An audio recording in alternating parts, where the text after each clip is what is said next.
تذكر يوما كنت تعانق دمعة الفكر تناجي الله في صبر وترجو رحمة.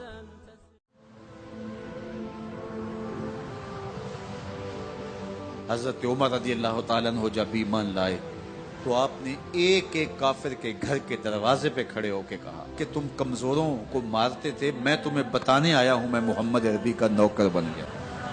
بلکہ آپ نے اعلان کیا جس نے اپنی بیوی کو بیوہ اور بچوں کو یتیم کروانا ہو اور اپنے ماں باپ کی کمر کو جھکانا ہو وہ عمر کے مقابلے میں آئے. اللہ اکبر.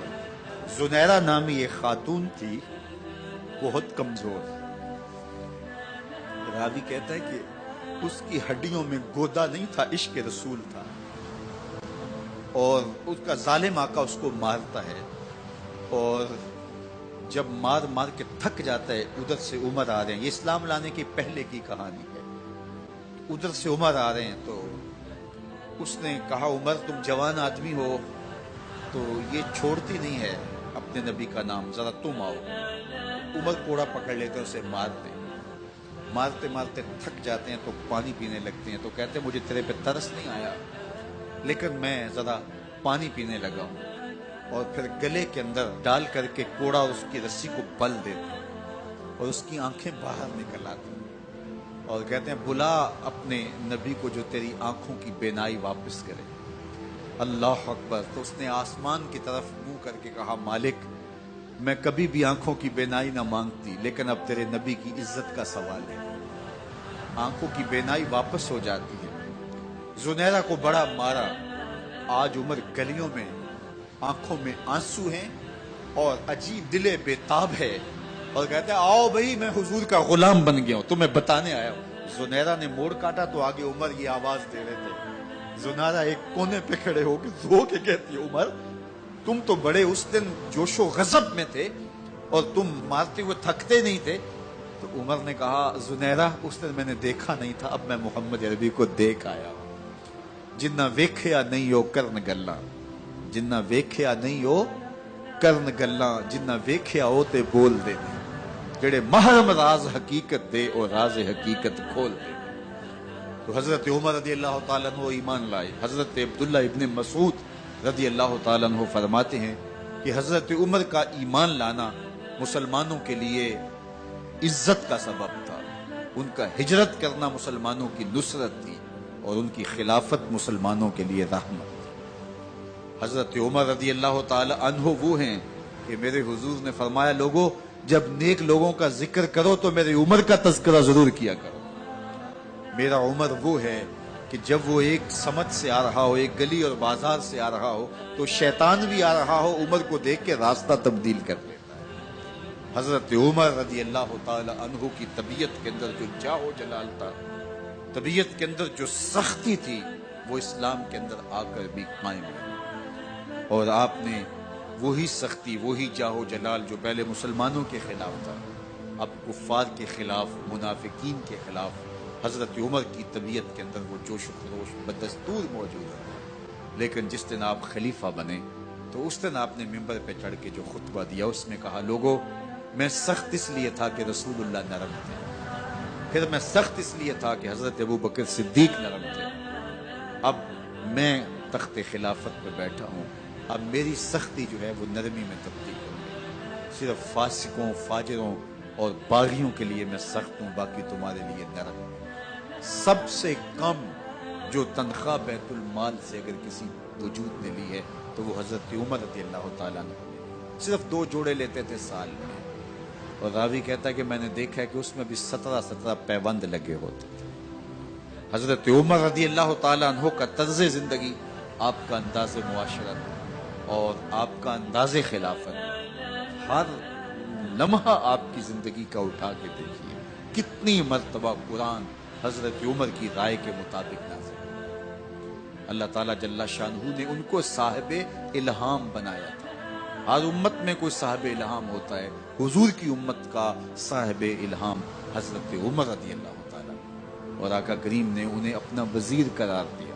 فرمایا میرے 2 وزیر آسمانوں میں ہیں، 2 وزیر زمینوں میں ہیں. آسمانوں کے وزیر جبرائیل اور میکائیل ہیں اور زمین کے وزیر ابو بکر اور عمر ہیں. رضی اللہ تعالی عنہما۔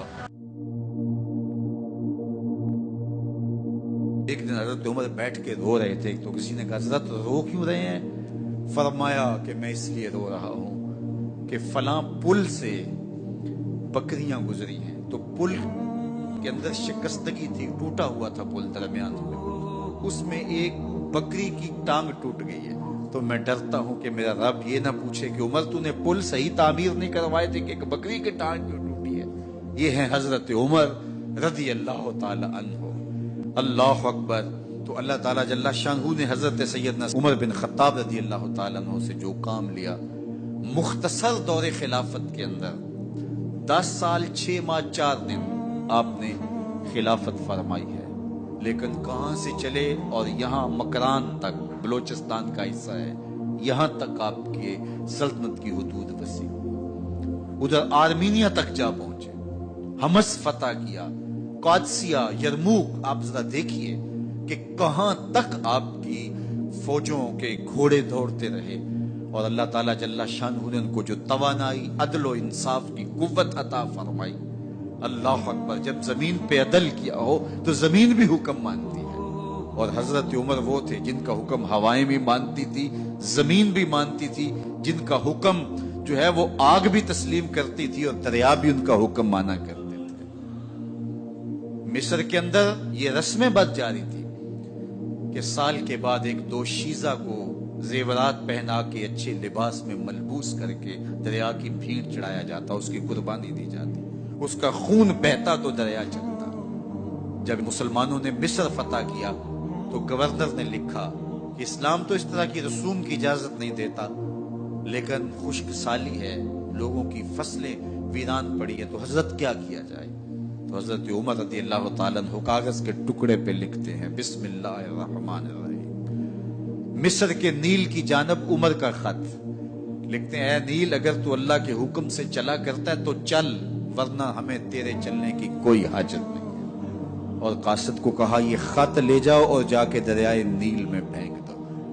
قاصد جا کے خط دریائے نیل میں پھینک دیتا ہے، پانی آتا ہے، ایسا دریائے نیل چلا، 14 صدیاں ہوئی ہیں آج تک کبھی بند ہی نہیں ہوا۔ دریا حکم مانتے، آگ نکلتی ہے۔ لوگ حضرت عمر رضی اللہ تعالی عنہ کے پاس آئے، حضرت لاوا پھوٹا ہے، آگ نکل رہی ہے اور مدینے کی طرف بڑھ رہی ہے، اب کیا کیا جائے؟ فائر بریگیڈ تو زمانے میں تھی نہیں۔ عمر نے اپنی قمیض اتاری، جس قمیض پہ 17 پیوند لگے ہوئے تھے چمڑے کے، کہا یہ قمیض لے جاؤ، جدھر آگ بڑھ رہی ہے آگے ڈھالنا، آگ پیچھے بھاگ جائے گی۔ زلزلہ آتا ہے تو زمین پہ درہ مارتے ہیں، زمین رک جا، کیا عمر نے تیری چھاتی پہ عدل نہیں کیا ہے؟ تو یہ عمر ہیں رضی اللہ تعالی عنہ کہ جن کے انصاف کی وجہ سے، جن کے عدل کی وجہ سے اللہ تعالیٰ کی رحمات، اس کی برکات کا نزول ہوتا تھا، اور اللہ تعالیٰ نے مسلمانوں کو وہ آبرو مند حکومت دی۔ کائنات کی تاریخ کے اندر ایسی حکومت آپ نے نہیں دیکھی ہوگی جو حضرت عمر نے حکومت کی ہے۔ اللہ اکبر۔ فرمایا فرات کے کنارے پہ ایک کتا بھی پیاسا مر گیا تو اس کا حساب بھی عمر سے ہوگا۔